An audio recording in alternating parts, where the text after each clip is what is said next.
रास लीला का शुभारंभ। श्रीमद् भागवत में बताया गया है कि शरद ऋतु की पूर्णिमा की रात में रास लीला संपन्न हुई। पिछले अध्यायों के वर्णन से ये प्रतीत होता है कि गोवर्धन पूजा कार्तिक के कृष्ण पक्ष के तुरंत बाद हुई थी।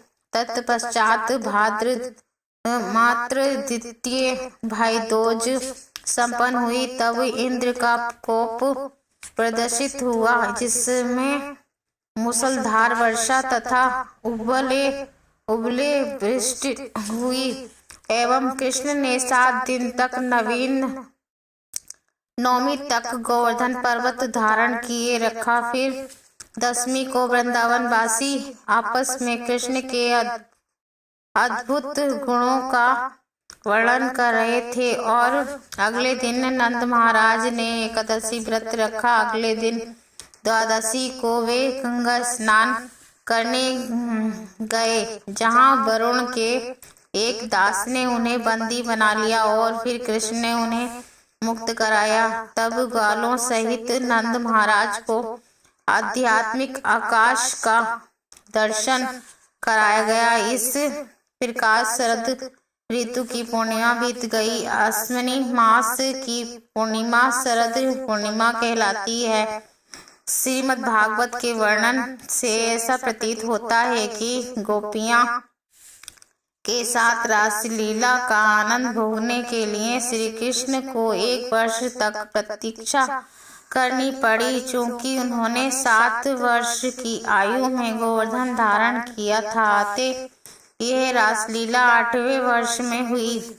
वैदिक साहित्य में ऐसा प्रतीत होता है कि जब रंगमंच का अभिनेता अनेक नर्तकी बालाओं के साथ नाचता है तो इस समूह नृत्य को रास नृत्य या रासलीला कहते हैं। जब कृष्ण ने देखा कि शरद ऋतु की पूर्णिमा की रात्रि आ गई और शरद ऋतु अनेक मौसमी फूलों से विशेषताएं मलिंग फूलों से सजी हुई, जो अत्यधिक सुगंधित होते हैं, तो उन्हें देवी कात्यायनी के प्रति गोपियां द्वारा की गई प्रदर्शनाएं स्मरण हो आईं, जिनमें उन्होंने कृष्ण को अपने पति रूप में प्राप्त करने की प्रार्थना की थी। उन्होंने सोचा कि शरद पूर्णिमा की रात्रि ऐसे सुंदर नृत्य के लिए सर्वथा उपयुक्त रहेंगी। फलतः पति रूप में कृष्ण को प्राप्त करने की गोपियों की कामना फलवती हो सकेगी। इस प्रसंग से में श्रीमद् भागवत में भगवान अपि शब्दों का प्रयोग हुआ है। इसका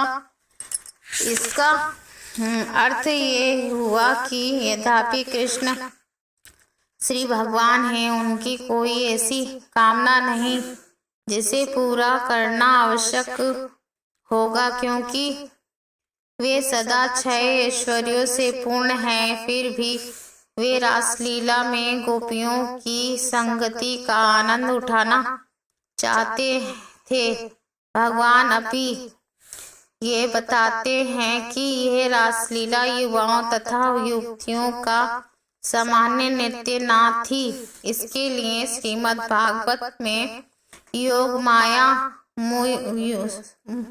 मुपस्थित विशिष्ट शब्द उपयुक्त हुए हैं, जिसका अर्थ है कि गोपियों के साथ यह नृत्य महामाया स्तर पर नहीं अपितु योग माया स्तर पर हुआ। इस संसार में युवाओं तथा युवतियों का नृत्य महामाया के स्तर पर होता है, किंतु कृष्ण और गोपियों की रासलीला योग माया के स्तर पर होती है। योग माया तथा महामाया स्तरों के मध्य अंतर की तुलना चैतन्य चरित्रमृत में सोने तथा लोहे के अंतर से की गई है। धातु कर्म की दृष्टि से सोना तथा लोहा दोनों ही धातुएं हैं, किंतु उनके गुण सर्वथा भिन्न भिन्न होते हैं।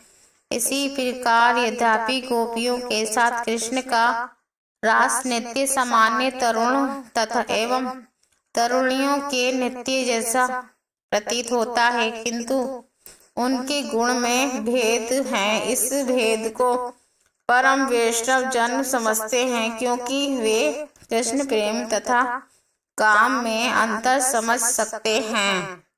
महामाया स्तर पर इंद्रिय तृप्ति के आधार पर होते हैं, किंतु जब कृष्ण ने गोपियों को अपनी बंसी की ध्वनि से बुलाया तो गोपियां तुरंत ही कृष्ण को प्रसन्न करने की दिव्य कामना से रास नृत्य के स्थान की ओर दौड़ पड़ी। चैतन्य चरितमृत के लेखक कृष्णदास कविराज गोस्वामी ने बताया है कि काम का अर्थ इंद्र तृप्ति है और प्रेम का भी अर्थ इंद्र तृप्ति है, किंतु कृष्ण के प्रति दूसरों शब्दों में जब व्यक्तिगत इंद्र तृप्ति के स्तर पर कर्म किए जाते हैं तो वे भौतिक कर्म कहलाते हैं, किंतु जब वे कृष्ण की दृष्टि के लिए किए जाते हैं तो वे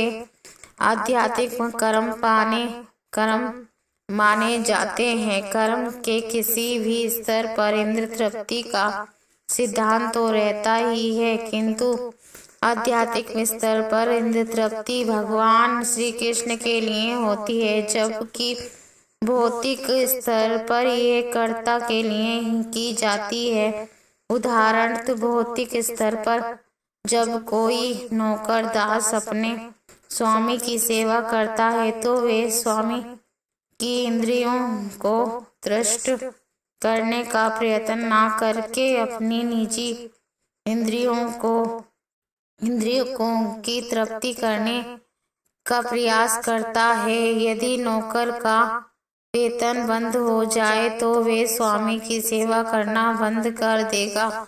इसका अर्थ ये हुआ कि नौकर स्वामी की सेवा में इसलिए लगा रहता है क्योंकि उसकी अपनी इंद्रियों की तुष्टि होती है, किंतु आध्यात्मिक स्तर पर श्री भगवान का दास उनकी सेवा किसी वेतन के बिना करता है और समस्त परिस्थितियों में सेवा जारी रखता है। कृष्ण चैतन्य तथा भौतिक चेतना में यही अंतर है। ऐसा प्रतीत होता है कि जब श्री कृष्ण 8 वर्ष के थे तो उन्होंने गोपियों के साथ रास नृत्य का आस्वादन लिया। उस समय अनेक गोपियां विवाहित थीं, क्योंकि प्राचीन काल में विशेषतः भारत में लड़कियों का विवाह कम आयु में कर दिया जाता था। ऐसा अनेक उदाहरण मिलते हैं जहां 12 वर्ष की कन्या ने बालक को जन्म दिया। ऐसी दशा में वे सारी गोपियां जो कृष्ण को पति रूप में चाहती थी पहले से विवाहित थीं, फिर भी वे यह आशा बनाए रहती कि कृष्ण उनके पति बनेंगे। कृष्ण के प्रति उनका झुकाव स्त्री पर किया प्रेम जैसा था, अतः कृष्ण तथा गोपियों के प्रेम व्यवहार को परकीया रास कहा गया। एक विवाहित पुरुष या स्त्री जो अन्य स्त्री या पुरुष की कामना करते हैं वे भाव परकीया रास कहलाता है। वास्तव में कृष्ण सबों के प्रति हैं, क्योंकि वे ही परम भोक्ता हैं। क्योंकि गोपियां उन्हें अपने पति रूप में चाहती थीं, किंतु तथ्य तो यह है कि उनके लिए समस्त गोपियों के साथ विवाह कर सकना असंभव था। किंतु चूंकि गोपियों में कृष्ण को अपने परम पति के रूप में स्वीकार करने की स्वाभाविक प्रवृत्ति थी, अतः कृष्ण तथा गोपियों का संबंध परकीया रास कहलाता है। ये परकीया रास गोलोक के वृंदावन के आध्यात्मिक आकाश में सदा विद्यमान रहता है, जहाँ जहाँ उस मादकता के लिए कोई स्थान नहीं है जो भौतिक जगत के पर यह रास का प्रमुख लक्षण है भौतिक जगत में परकीय रास अत्यंत ग्रहित है, किंतु आध्यात्मिक जगत वैकुंठ लोक में यह कृष्ण तथा गोपियों के परमोच्च संबंध के रूप में पाया जाता है। कृष्ण के साथ अनेक संबंध रास हैं, स्वामी तथा दास, मित्र मित्र, पिता पुत्र, प्रेमी तथा प्रेमिका, किंतु इन संबंधों समस्त रासों में परकीय रास सर्वोपरि माना जाता है। ये भौतिक जगत आध्यात्मिक जगत का उल्टा प्रतिबिंब है। यहाँ किसी जलाशय के तट पर खड़े हुए वृक्ष के प्रतिबिंब के समान है, जिसमें वृक्ष का शीर्ष भाग सबसे नीचे दिखता है। उसी प्रकार जब परकीय रास उल्टा प्रतिबिंब होता है तो वे अत्यंत घृणित माना जाता है। अतः जब लोग कृष्ण तथा गोपियों के रास नृत्य का अनुकरण करते हैं तो वे दिव्य परकीय रास के उल्टे घृणित प्रतिबिंब को ही भोगते हैं। भौतिक जगत में इस पर दिव्य परकीय रास को भोग पाना असंभव है।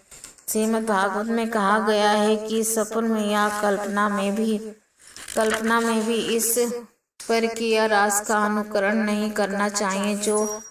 जो ऐसा करते हैं वे घोर हलाहल पान करते हैं। जब परम